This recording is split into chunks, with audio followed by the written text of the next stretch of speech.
Ang video natin na ito ay para sa mga katulad ko na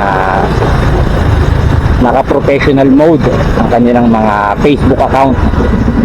Para sa mga katulad ko na video creator, content creator, at maging yung mga gamit ay business account.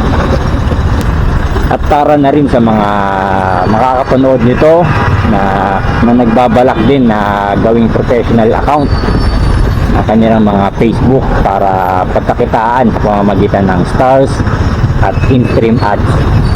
Pakinggan ninyo ito, aking obserbasyon. Baka dumating din kayo sa punto na maramdaman ninyo yung mga naramdaman ko o maging ng mga iba pang content creator.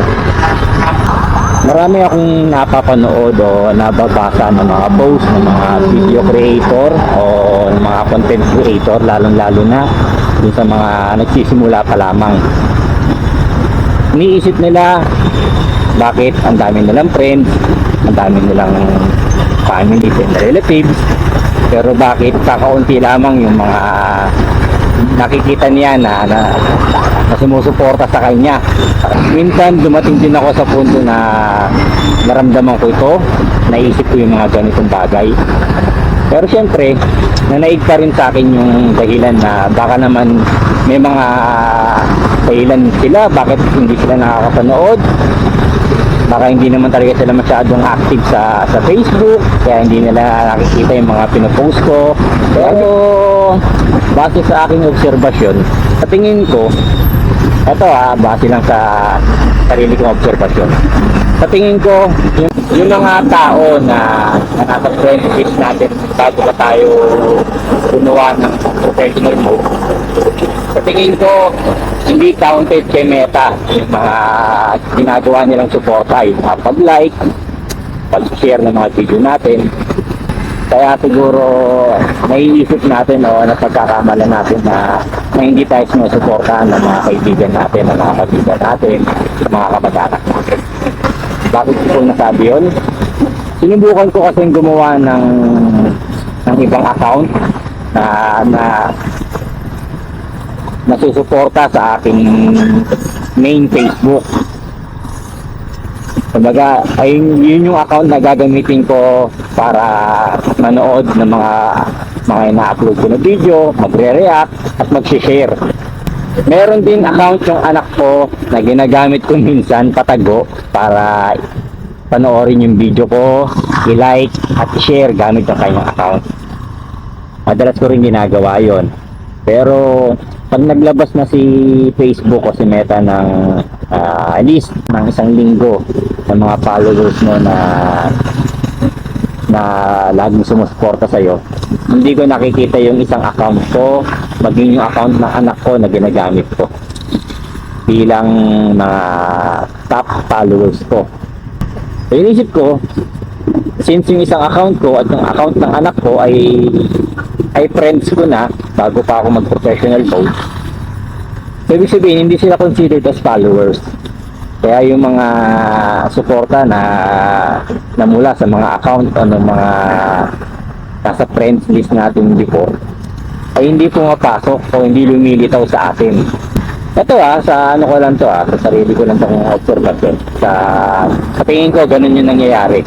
Kasi bakit hindi lumilitaw yung isang account ko bilang top followers? Samantalang pag may in-upload ako sa main account ko, binubuksan ko yung isang account ko para panoorin yung video na yun, mag-react at mag-share. Pero bakit hindi ako nasasama? Bakit hindi nasasama yung account na yun as top followers na aking main account? Diba? Sa tingin ko, binabase ni Facebook yung mga engagement mula doon sa mga followers natin talaga. Hindi doon sa mga nasa friends list natin bago pa tayo mag-professional mode sa ating mga account. So yun nga, sana tama nga yung aking iniisip. Sana nga tama yung aking spekulasyon. Kung bakit hindi natin nakikita o hindi napapasama yung mga friends natin, mga families natin sa listahan ng mga top fans. Kaya sa mga nag-iisip pa rin ng ganito,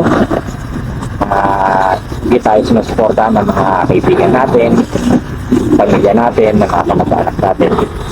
Sana ay magbago ang inyong pananaw. Malay natin, tama yung aking hinala. At sa mga nagbabalak na pumasok sa pagiging video creator, pagiging content creator, kung sakali mang maranasan din ninyo itong na-share ko na karanasan ko, sana huwag ninyong isipin na hindi kayo sinusuportahan ng mga kaibigan nyo, ng mga kamag-anak nyo, ng mga kaibigan, ng mga pamilya ninyo. Maniwala kayo sa hindi. Sinusuportahan tayo ng mga yan. Hindi nga lang lumilitaw sa Facebook natin. So yun, sa mga katulad ko na video creator, content creator, sa mga kapwa ko na naka-professional mode yung mga Facebook account, at pati na rin sa mga nagbabalak na gawing professional account o professional mode na kanilang mga Facebook account. Huwag sana ninyong iisipin yung ganitong pag-iisip na naranasan ko, dahil hindi lang natin nakikita na sinusuportahan tayo ng ating mga kaibigan, kapag-anak, pamilya.